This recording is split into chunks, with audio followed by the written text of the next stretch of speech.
okay? So here's a funny thing. Before Trump visited China, I had an argument with my wife. I said, there's no way China and the United States are going to make a big deal together. She said, look at the internet. Look at how all the Chinese people are cursing America for attacking Iran, for being the aggressor. I told her, don't worry. After the meeting, things will change. And then yesterday, she ran into my room and said, oh my God, have you been watching what's happening online? So after Trump visited, the entire Chinese internet turned against Iran. They're saying things like, how dare the Iranians block the peace moves? How dare the Iranians destroy the global economy? The Americans should go in and just finish the job. The Chinese people are, first and foremost, not driven by politics or ideology. They love money, and that's it. Let me explain what's actually happening on the ground. Iran's economy was already on life support before a single American bomb was dropped. Iran's money had lost over 80% of its value in the last 3 years. Prices were rising above 40% every year. Ordinary Iranians could not afford basic food. The government was paying for bread, paying for fuel, paying for everything. And still, people were angry. So when the Americans began their bombing campaign, they didn't have to destroy Iran. Iran was already destroying itself from the inside. What the Americans did, and this is the smart part of the strategy, if you want to call it smart, is they simply sped up a process that was already happening. You bomb Kart Island, you cut off oil exports, you block the Strait of Hormuz, and now a government that was already financially bleeding just bleeds out faster. That's not war in the traditional sense. That's surgery. And here's what people don't understand about war in the 21st century. Before the 1900s, you won wars by beating armies on a battlefield. In World War II, you won by destroying a country's ability to build weapons. The firebombing of Germany, the firebombing of Japan. That's how the Allies won. They bombed those countries until they physically could not produce weapons anymore. But that's not how war works today. Today you have social media. Today you have populations of 80 to 90 million people. You can't just drop bombs and expect to win. So what do instead?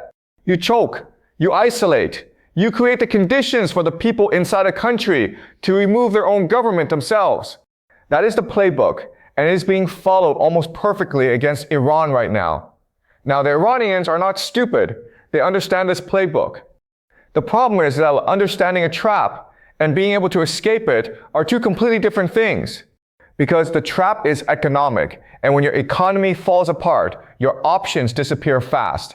The government has to choose between feeding the military and feeding the people.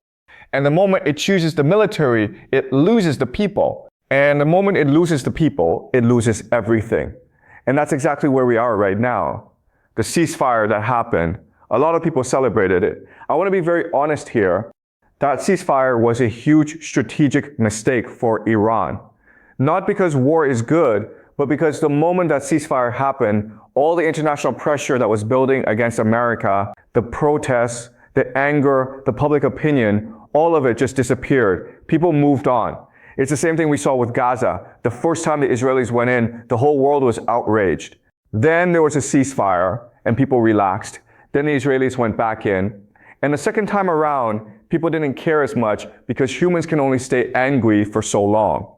And once that anger runs out, the powerful side can do whatever it wants. So now you have Iran in a ceasefire. The public has lost interest. The economic chokehold is continuing quietly.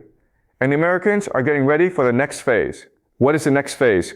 3 things are happening at the same time. The economic chokehold continues. That's the slow suffocation strategy. Then you have ground attacks, not a full invasion, but targeted operations in the northwest with the Kurds, and in the southeast with the Baloch fighters near the Pakistani border. These are ethnic groups with long, painful histories against Tehran, and they are being armed, funded, and given a reason to fight.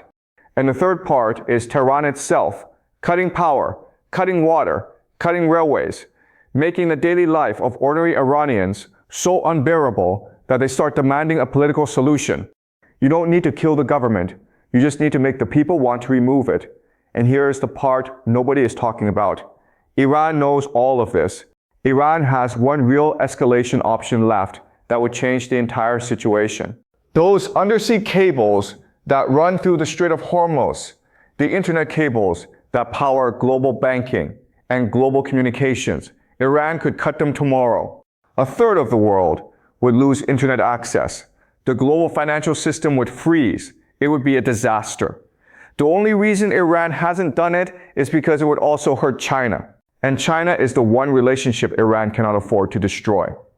Which brings us back to where this all connects. China just gave America a green light. The phrase Xi Jinping used was strategic stability. And what that means in plain language is this. We accept what America is doing in Iran. Just don't bring the chaos to our doorstep. Don't disrupt global trade. Finish this fast and keep things stable. So Iran is now fighting America without Chinese backing, without Russian military support, with a collapsing economy, and with a population that is exhausted and angry at its own government. That is what total collapse actually looks like. Not a dramatic moment, not a single battle, just a slow, suffocating, unavoidable unraveling, and we are watching it happen in real time. Now let's talk about what comes after, because this is a part that actually matters, and almost nobody is discussing it seriously. When a government collapses under these conditions, economic choking, ethnic uprising, population revolt. What fills the empty space is almost never what the powerful country planned for. Look at Iraq.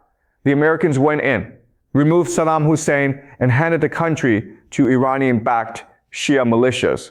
They didn't plan that. It just happened because nature hates an empty space.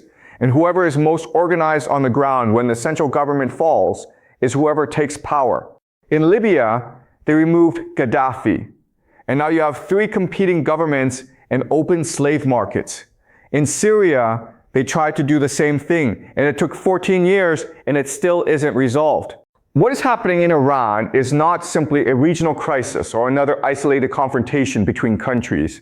It is part of a much larger shift happening across the entire world order. The deeper question is not whether the pressure on Iran is increasing. Everyone can see that. The real question is this. If the current Iranian system weakens or eventually breaks apart, who is actually in position to take control afterward? And the uncomfortable truth is that nobody truly knows. There are organized groups inside and around Iran, but none of them represent a clear national option capable of immediately running a country of nearly 90 million people. The Kurdish movements in the northwest have discipline, networks, and military experience, but their goals are mainly nationalist. Their long-term aim is Kurdish independence or self-rule, not building a united Iranian state aligned with Western interests. In the southeast, the Balak regions remain unstable, fragmented, and deeply tied to smuggling networks and criminal structures. They are capable of causing disruption, but not running a nation. Then there is the Iranian community living abroad, wealthy, vocal, highly active online, and deeply influential in Western media spaces. Yet their influence largely stops at the borders of the Islamic Republic. Being popular on social media does not translate into real organizational power inside Iran itself. Many opposition figures celebrated abroad have virtually no real presence on the ground. They can shape stories internationally, but stories alone do not seize institutions, maintain borders, stabilize currencies, or command armed forces. And that is where the conversation becomes far more serious. The institution that matters most in moments of state crisis is always the military. Not because militaries are driven by ideas or beliefs, but because they are organized. And contrary to what many people assume, the Iranian military is not necessarily loyal to the government in the emotional or ideological way many outsiders imagine. Institutions ultimately focus on their own survival. History repeatedly shows that when governments become more of a burden than a benefit, militaries do not always collapse alongside them. Sometimes they quietly reposition themselves to preserve order, stability, and their own power. That possibility is what many analysts overlook.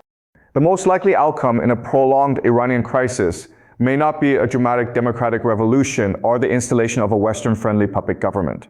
It may instead be the emergence of a controlled, military-led transition, a council, a negotiated authority, or a hybrid security government that presents itself as practical rather than ideological. Such a structure could seek rapid normalization with the outside world, reopen economic channels, partially reconnect with global markets, and negotiate limits on Iran's nuclear ambitions in exchange for the lifting of sanctions and economic recovery.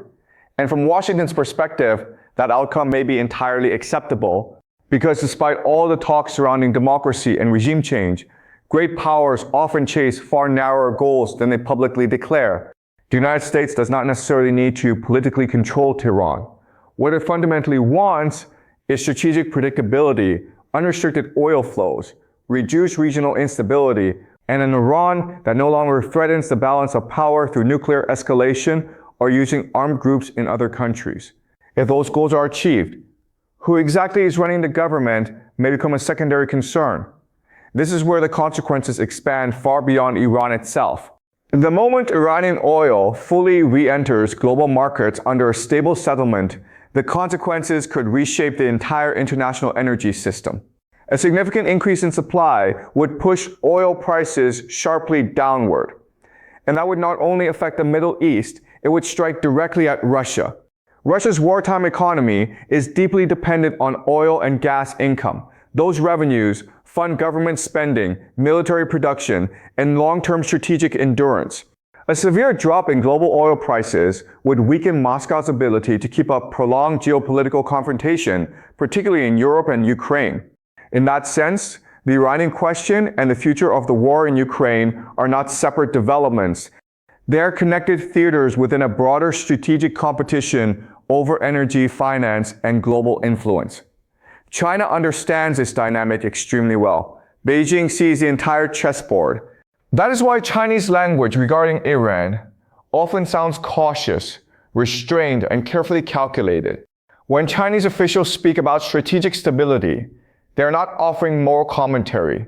They are sending a signal. China recognizes that an uncontrolled collapse in Iran would threaten energy markets, disrupt trade routes, destabilize the global economy, and potentially damage the very system from which China's economic power still benefits. China needs working trade corridors. It needs stable energy prices. It needs predictable global commerce. And perhaps most importantly, it still depends heavily on the survival of the international financial system, including the dollar-based system it publicly criticizes.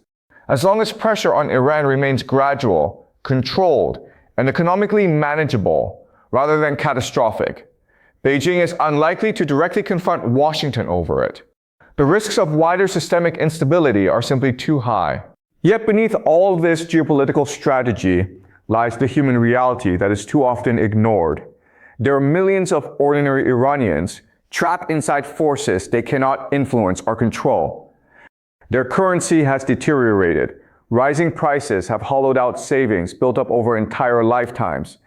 Young professionals continue leaving the country in enormous numbers, draining Iran of talent, energy, and long-term economic potential. At the same time, the government directs vast resources towards security, military infrastructure, and survival under sanctions, while ordinary citizens absorb all the economic pain. What makes these situations especially devastating is not always military destruction. Sometimes exhaustion itself becomes the tool of control. Powerful states do not always defeat their opponents through invasion. Often they succeed by creating conditions of prolonged fatigue, economic exhaustion, political hopelessness, and deep social disillusionment, so overwhelming that populations gradually stop resisting altogether. People eventually shift from demanding change to simply seeking stability, any stability, regardless of who provides it. When societies reach that point, they become willing to accept almost any political settlement if it promises an end to uncertainty and hardship. That is why the potential transformation of Iran may not resemble the dramatic historical collapses people associate with revolutions. There may be no defining image, no symbolic moment equivalent to the fall of the Berlin Wall. Instead, the process could unfold slowly and quietly, a currency weakening month after month, institutions making small concessions over time, powerful elites negotiating privately behind closed doors, and citizens becoming too economically drained to continue fighting back. And when a settlement eventually emerges, The global headlines may present it as a strategic victory for the United States, but the deeper reality will be far more complicated. Because what great powers often inherit after these struggles is not stability, but broken societies, weakened institutions, and new cycles of instability that take decades to contain. That is the paradox of empire. One problem is solved, but several new ones are created in the process. The cycle rarely ends cleanly. It merely evolves into the next phase of geopolitical management, strategic containment, and unintended consequences. And that may ultimately become the defining story of Iran's future. Not a dramatic collapse, but a long exhaustion that reshapes the entire region quietly, gradually, and permanently. If this breakdown helped you see the bigger picture that the mainstream media is not showing you, share it with someone who needs to understand what is really happening in the world right now.